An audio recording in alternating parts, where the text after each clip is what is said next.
All right, so I'm getting ready to combine. I've already started, but so I blocked out my piece. This was 2 dreads. As you notice, this one was really, really, really small, and this one had a nice size to it. I'm still gonna reduce the size of this one to accommodate this one so that it's not drastically bigger than the others. So here we go.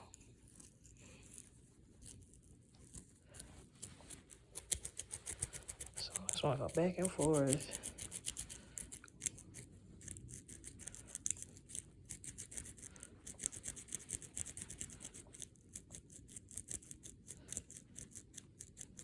Forgive my camera shaking, y'all. I don't go slow, so I go around there and I grab the hairs and I bring them inside. You see that? Now I'm going to get some more. Bring them inside. Bring them inside. So that's the action in slow motion, but I'm going to speed it up.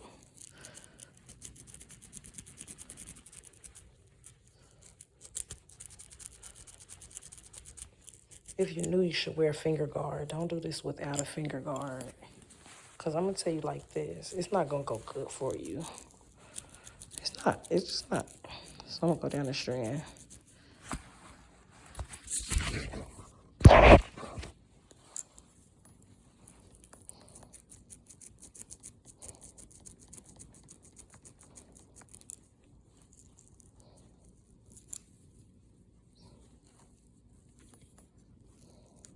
Now my challenge is to marry these two and make them look like one lock.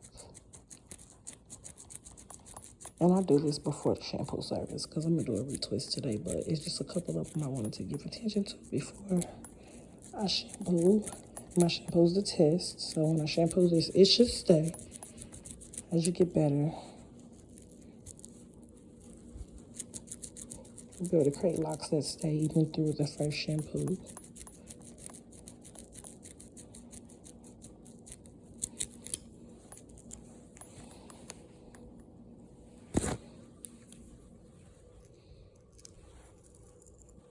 See all these loose hairs? I'm going to use those hairs to wrap around that small lock.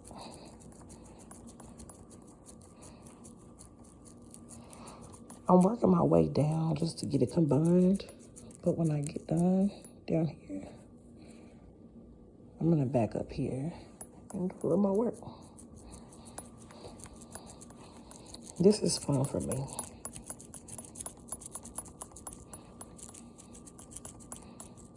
So you see how I'm doing this? I'm going to be rolling like that. Real gently though, because you don't want to roll off beat and stab your finger.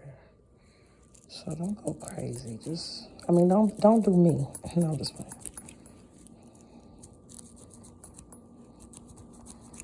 Yeah, if you gotta go just like this until you gain speed and technique. You can go this slow, and then after a while, just,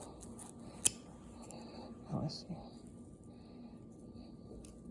Now at the end, I like to do this. I like to take the lock that I'm working with at the bottom of it, and I just gently go back and forth. It's like taking down a braid, a micro braid maybe. And I like to open this dread, block, whichever you prefer. I don't get hung up on all that. But you notice how it's becoming soft and bigger now that I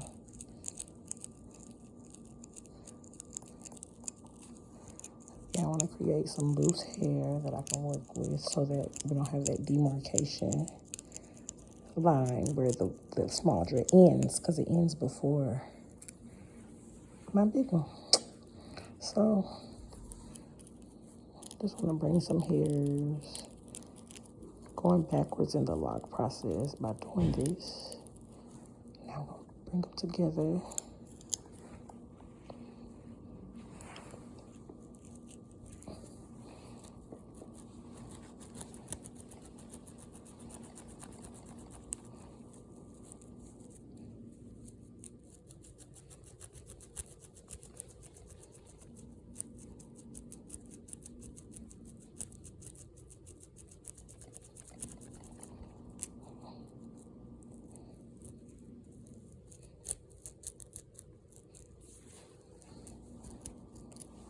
Backed up a little bit.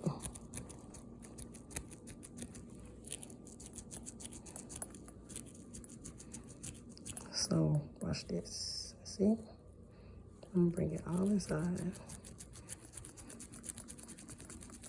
I always cover my finger, my thumb in the area that I'm working on so I can keep control of my needle.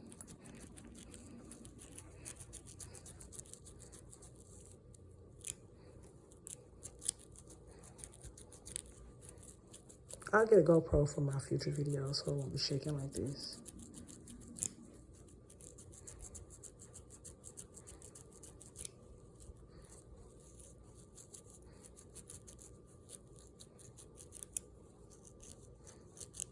See, I will pull the hairs out like that.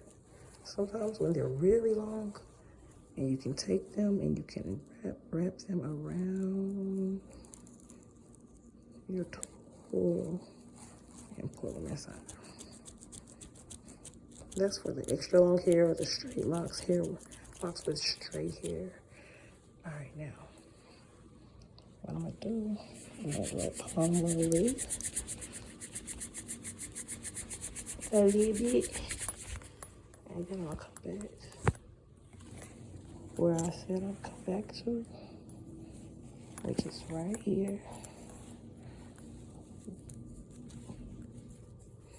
And try to create a little more uniformity down the lock.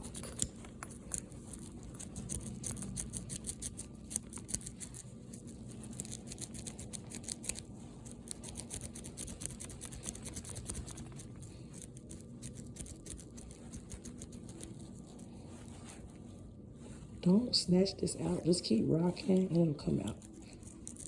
I know sometimes it's hard not to just go, but when you want to let go, just go to rocking and it'll come out. Don't judge me. I know I'm heavy-handed.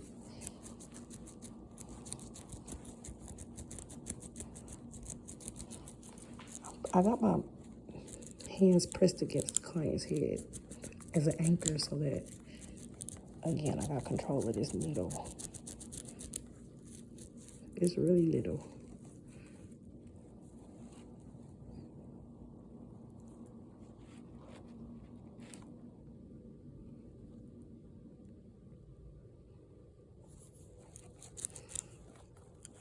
Go get those loose hairs.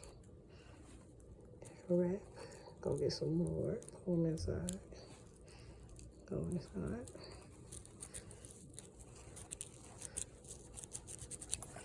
All right, so I'm gonna go through the head where I want to combine them, and that's how we're gonna do it.